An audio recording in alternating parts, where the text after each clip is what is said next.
President William Ruto has urged the country's security agencies to embrace a new citizen-centered and service-oriented policing approach that observes and respects human rights, without directly mentioning past cases of extrajudicial killings and the use of law enforcement agencies in political activities in the run-up to last year's general election that prompted a change of guard in the offices of the Inspector General of Police and the Directorate of Criminal Investigations.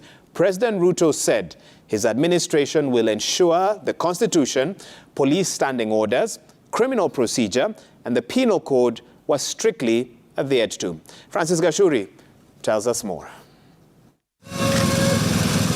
President William Ruto began 3 days of pass-out parades for new inclusions into the National Police Service.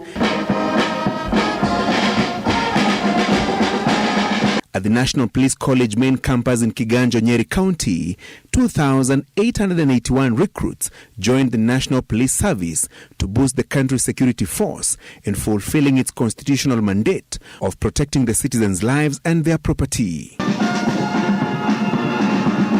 With national security agencies grabbing the headlines in the past years over cases of extrajudicial killings and enforced disappearances, the president asked the new recruits and law enforcers already in office to embrace a new mode of operation guided by strict adherence to police standing orders, criminal procedure, penal code and the Constitution, particularly the national values and principles of governance.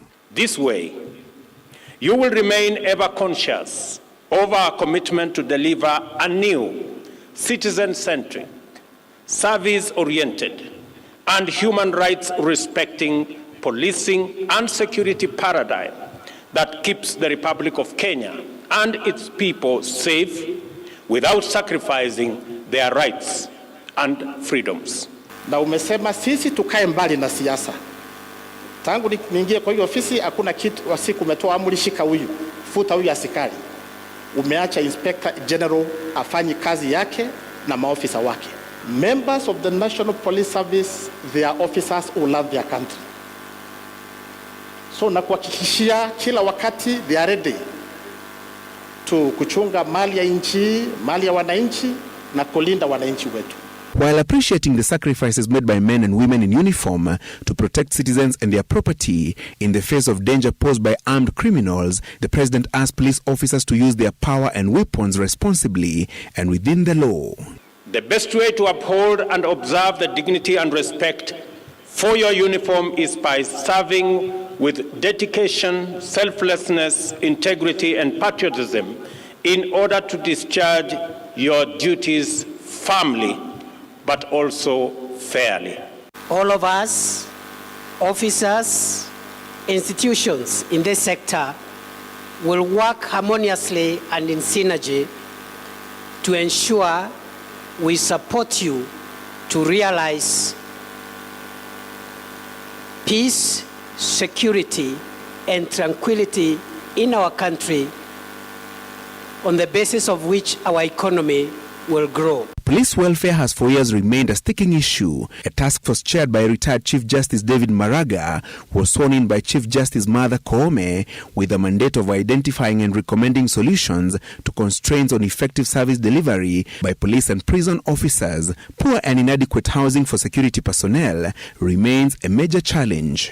And I want to ask the leadership of our disciplined forces, from the army through the police, all the way to our prison officers, to be in consultation with the Ministry for Housing so that we can fast-track and prioritize the delivery of housing for our men in uniform. Last month, the National Police Service awarded a consortium of private health insurance companies, CIC General Insurance Limited, an 8.7 billion shillings tender for provision of medical cover to members of the police and prison services. The National Health Insurance Fund NHIF bid of 9.4 billion shillings was unsuccessful, the president promising security officers a comprehensive medical care package. Additionally, 2 fully equipped National Police Service hospitals are complete and will soon be ready to serve members of the force, including their families. This will ensure that the police finally have access to priority, dedicated, and appropriate facilities for physical and mental wellness.